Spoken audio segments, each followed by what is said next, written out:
raised here in Austin, Texas. Lived here for 27 years. That's how old I am. But I'm a unicorn. I mean, it's very rare to see people in Austin that are from here, born, raised here. And I've loved Austin my whole life. My wife is like, when are you gonna move? We should go to Dallas, go to New York. I'm like, I love Austin. I just love Austin so much. And really, I can't thank y'all enough for being here today. Just taking your time for this hour to meet Zo and understand the work we're doing, the stuff he's doing behind the scenes. How do I know Zo? I've known him since actually in 2012. So I've lived here in Austin my whole life. I went to the private school called Austin Peace Academy off 51st and Manor, literally 2 or 3 minutes away. I remember in 2012, the school was like, hey, we're going to go to Nueces Mosque, which is on Nueces Street and on MLK. And we went there. I met Zo, who was very active in the Muslim community, very active in the Texas Muslim Student Association, which is part of UT. And I remember he just took me around. He took me and at least a good 30 or 40 of us around. We're just young high school kids. We don't know what we want to do. And I remember Zohaib just gave us random advice. He's like, dude, just pick what's your heart, pick what's your passion, just pick what you want to do. And I was like, well, what do you want to do? He's like, I don't know. But that's Zo for you. I mean, but he was such a cool guy that all of us, like, when we get to UT, we're going to meet with Zo. But once we got to UT, Zo was just always involved, always active in the community, doing work within the Nueces Mosque, doing work in the UT MSAs, and nonstop post-grad, he started getting involved in politics and campaigning for the Elizabeth Warren campaign. Seeing him do a lot of work behind the scenes where you're like, oh, Zo is doing politics. Normally, as a person who's a Muslim American, you always tell yourself, okay, I want to be a doctor, you gotta be an engineer, you gotta be a lawyer. But for us, seeing Zo was like, whoa, like this guy is doing politics. This guy's campaigning. He's doing work behind the scenes. He's tweeting nonstop. But while he's tweeting, he's outside and actually present and doing the work and actually campaigning and doing all the hard and gritty, nitty work. And so for me personally, I was like, okay, I like this guy. He's such an inspiration. We never get to see him. And so I remember one day I was like, dude, let me get coffee with you. Let me just understand the work you're doing. Like, the work you're doing is unheard of in our, own Muslim community in Austin, Texas. Like, you gotta tell people the work you're doing. You gotta come to our mosque and also tell people what the work that you do and how we ourselves can get involved. And so, when I found out a few months ago, where Zo was like, hey, I'm gonna start running for District 9, I said, oh my God, I live in Mueller. This is perfect. I mean, this is a gold mine. Like, I can finally support someone who is part of my faith, who is, part of like the same background as me, involved in the Muslim community, that can do something like this. Honestly, it's unheard of. You don't see this often. And so what Zo is doing is helping with, affordable housing. And this home in and of itself is an affordable home, right? He's helping with equitable transportation. He's doing the right things where it comes for, helping with progressive movements and working with people, all walks of life in different backgrounds. I'll give you one final example. So I'm on the board of trustees of the Islamic Center of Greater Austin. 51st and Manor.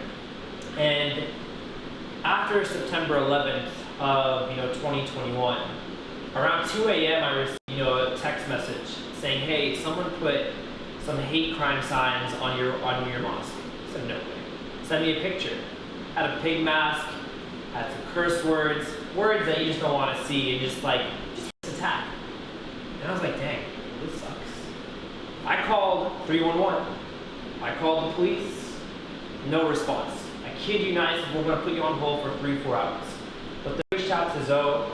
Zo got in contact with CARE. Zo got in contact with district members. Zo made sure the news and the media were involved, and he was cross-functioning, working with everybody around us.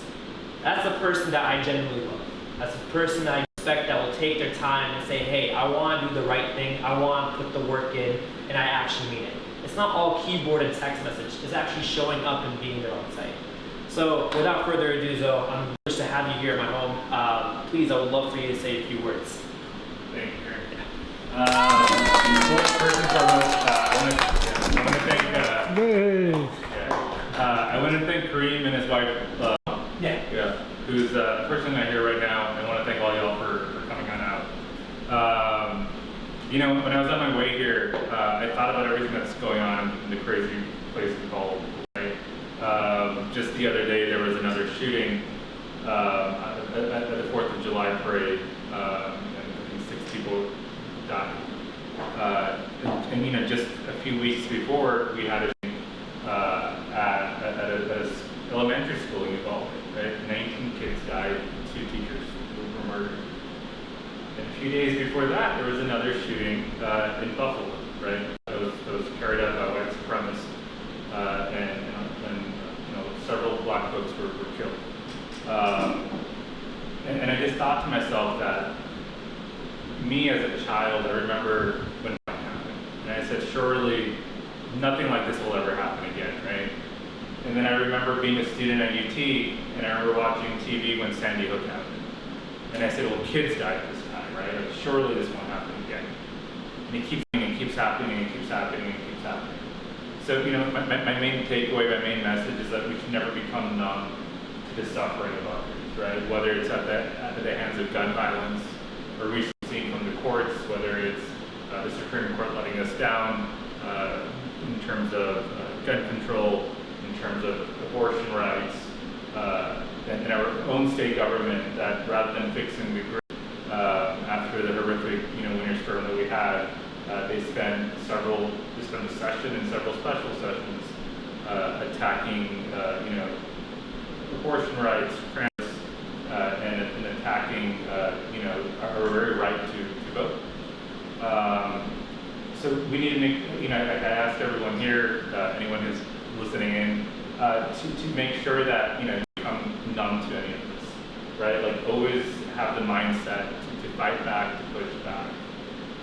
Even here in Austin, right, a city that prides itself on being so progressive or liberal or forward-thinking, we've done a lot of things, truthfully, that we should be ashamed of as a city, right? Rather than help folks get into housing, we've criminalized homelessness, right? So the suffering that these individuals were facing, they're still facing that suffering. You just can't see it, right?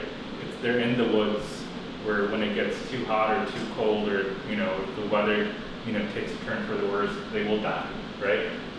These are our neighbors, right? Like as much as the person next door is Kareem's neighbor or across the street, or I live in an apartment complex, so the person living across my hall is my neighbor. So is living outside. And I think as a city we can and we should do more. And it's not only our unhoused community in this city that suffers. It's families that are suffering because of our affordability crisis, right? Folks are being priced out of neighborhoods and are being pushed out of the city. And a lot of families eventually have to make the tough decision: can we afford to live in Austin, Texas, or do we have to pack up and leave, right? I'm a renter. My rent's gone up by $800, sorry.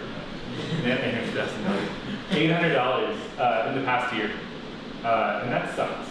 But we're, thankfully, we're able to take that hit. But for a lot of families, $800 between school supplies for their kids, it's the difference between medicine for elderly parents, it's the difference between having a meal on the table, or it's the difference of like, hey, I'm going to pack my bags and we're going to move outwards. So we need to do right by these communities like our healthcare workers and our service workers, the musicians and artists that have given so much to the city, that the city is now failing them, right? And that's why I'm running, right? I love this city. I moved, Kareem said, that he's been a lifelong Austinite. Unfortunately I wasn't born here, but I choose to call this place home, right? I've been here for over 13 years. I fell in love with this. I moved here as a UT student. I met my wife here, I've gotten married, I've put down roots. I deeply care about this city and the issues that it's facing, but I recognize the city isn't perfect, right? The more you love something, the more you care for something, you also expect more from it. And I expect more from the city because I know the city is filled with such caring people, such thoughtful people, people with empathy, people that can solve problems. I believe that's something that we're doing as a campaign, and if you're a supporter or a volunteer, and kind of like that's why you're also in this fight, right? To make sure Austin is the city that truly works for everyone, right? I've worked for city government in Kyle, Texas, which is right outside of Austin and as big as Houston, Texas. I've also, worked at the Capitol where I crafted policy with the now mayor of Dallas, and I've organized. I've done Beto's Senate campaign. I organized for Senator Warren when she ran for president, and I've also organized an advocacy groups that we're doing work this past session, like I said, as individuals were being attacked at the Capitol. I'm ready to do the work when it comes to fighting on city council, whether it's for folks in this room or folks who just don't have a voice. We launched this campaign about 8 months ago. We did that very intentionally to make sure that we were building relationships.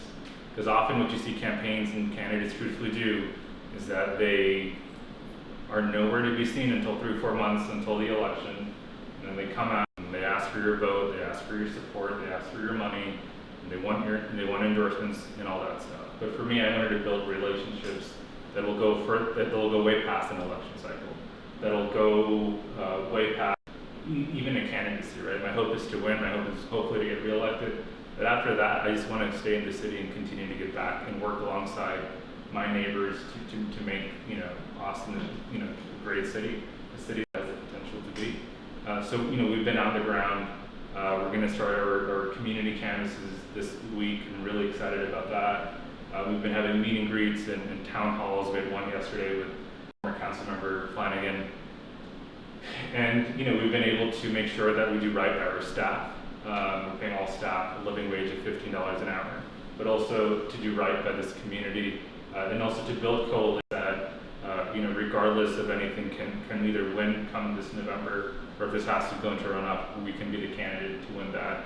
We've gotten the support of a lot of groups like Run for Something and Our Revolution, Law Project, Future Generations, Texas College Democrats, and also members of the State House. We have 5 members of the State House who have endorsed us, notably James Tallarico, who we launched that endorsement today, but also individuals like Cheryl and Donna Howard. We have members of ACC who have supported us. We have members of AIC who have supported us. And we have community leaders like Mike Siegel and Julie Oliver who ran for Congress. And the reason all these people ask me, why are they supporting? I think they believe in the vision, they believe in the fight that we have to make sure that Austin is a more equitable city. So like I said, we're 8 months into this. We have less than 4 months left. This is where it really matters. This is where outreach matters. So anyone who's tuning in or here, talk to your neighbors, talk to your friends, talk to your family members. This election will be one vote at. And my team and myself and anyone who's supporting us, we know what's at stake and we're willing to give it our all. So whether it's knocking on doors, making phone calls, shooting texts, coming out to events, or just talking to your friends and family about it, like that will make a huge difference in a race that can be decided by a few hundred votes. I think it was Donna Howard who won one of her races actually by like single digits. I done a congressional race in Iowa that was decided by 4 votes. Every vote counts. So if you haven't already, I encourage folks to check out zoforAustin.com, and you can sign up to get to become a volunteer. That volunteer role can look like whatever you want it to look like. We need the help. We need you in this fight. So once again, thank you, Kareem, and your wife for hosting this, and thank you all for. And there's your wife. Thank you guys for hosting this, and thank you all for coming by. I have contact info on the table, and there's also some some lit if you want to learn more about the campaign. I'm more than happy to always take conversations, whether virtually, in person, over coffee. There's going to be a lot more events to finish up this month in August, September, October. So if I didn't catch you today, hopefully we'll be able to chat further down the line. So thank you all. So question. Yeah, sure. You talk a lot about affordable housing. Another big issue for us is transportation. Mm-hmm. And then the overriding issue, from my standpoint, and a lot of my friends' standpoint, is how those two intersect with the aging population. Mm-hmm. The baby boomers started turning 75 last year. We have one of the fastest growing populations over 65 in the nation. So what is your thoughts on all of that? On the aging and how we support the aging in this city and everything else. Because it impacts everything you talked about. It impacts the homeless, impacts transportation, impacts certainly affordability. Yeah. I mean, the folks who have called this city home for, as long as they have, like yourself, I believe you said you've been here for 35 years, like you are what makes the city what it is. So whether it's, the baby boomers or whoever it may be, this city should be taken care of and doing right. Our affordability crisis, seeps into our transportation crisis, it seeps into just this general lack of equity that Austin truly faces, right? So if we, for example, have expansion, we were talking about that before this went live. You know, I-35 expansion, you know, which I'm very much against, no wider, no higher. But if I-35 expansion goes through, you're going to see a lot of individuals who are in that baby boomer, you know, category that will see homes and businesses that they put their life's worth into destroyed, and then if they are pushed out of Austin, which if they can't afford to live in where the next housing available is, now they have to you know, take transit to get into the city, right? That transit takes up time. It's hurting the environment, and also, truthfully, it could be a risk to them, right? We've seen when expansion has happened in other cities like Houston, it's added 20 minutes transit. It's also caused more vehicle accidents, and it's also adversely affected the environment. So I think we need to make sure that things like the I-35 expansion don't become a reality, right? I think we need to push for more you know, transit from our rail, right? Which I think is a great thing that we have. I've truthfully taken it from downtown to the Austin FC. Love using it, but we need to expand that rail, and we need to not only expand it, but we need to make it more equitable. Because if you live in D9, you know, I think D9 has a certain level of privilege in terms of like the resources that we have. But there are parts in District 1 and District 2 and District 4 that don't have that privilege, that don't have a rail, that don't have bus stops. There's transportation deserts, right? And there's a lot of old Austin in those transportation deserts, right? So what happens if they go to a friend's place, the rail stops working at 8 p.m., right? Which I found that out the hard way, because I went to meet a friend for dinner. He asked me if I wanted to be dropped home. I said, no, I got it, the rail's right here. I bought a ticket and I waited for an hour, and then I realized, oh shoot, the last you know, thing took off at 8. And the nearest bus stop was a mile or two away with no sidewalk, right? So imagine for a lot of folks who might get off of work late, you know, some of our, you know, elderly population, that they don't want to be put at risk, right, of walking in a dimly lit area that doesn't have adequate lighting, that doesn't have sidewalks, it doesn't have crosswalks. They're putting themselves at a risk. So we need to invest more in rail, because it's just going to help everyone, truthfully. So that's my answer. Thank you. Yeah, and I was also talking to Andrew and Jody, like just general having smarter streets. I was a student at UT. There are parts in West Campus, which is in District 9, that does not have crosswalks. It does not have street lighting. That does not have sidewalks. And when I was a junior at UT, I was walking in West Campus in an area that didn't have lighting, didn't have sidewalks, and didn't have crosswalks, and I got hit by a car. I went right through the driver's windshield. When he put on his brakes, I went flying out. I was on crutches in a sling for months, and I had to drop my semester.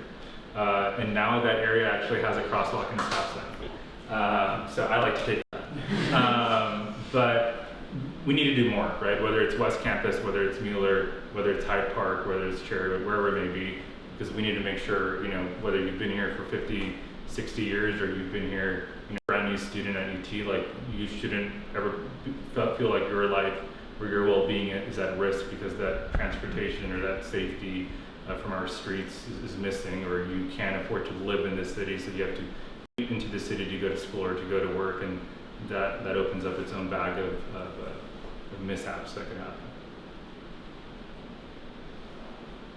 Cool. Awesome. Any other questions?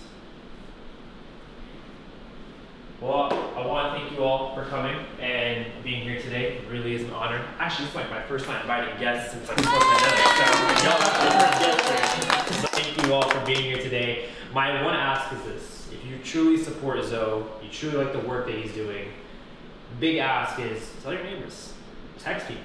I mean, we always feel that vulnerability, like, I don't want to do it, I don't feel like doing this, people are not going to respond to me. It's okay. Make the effort.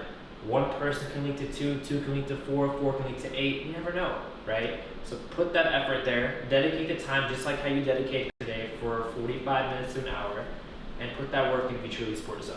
Yeah, that one guy just came. Yeah, him and his wife are now hopefully going to vote for us. Yeah, they literally just, no, I'm being serious. Like, they literally came here, a friend of mine, he's like, yeah, my address, I live in the Cherrywood area, I can vote here. Yeah, my wife and I will vote. That's it. It's simple as that. It's these small conversations. Like, and I know for a fact when I spoke to him, he's like, yeah, I don't really vote in these like local elections. Now it's like, push it a little bit. Push and tell them, what do you truly support? If you support this district, if you support this person, then go for it. And so yeah, I thank you all. Please. Now, my wife texted me she had to run errands, so I do apologize for that. But She likes you.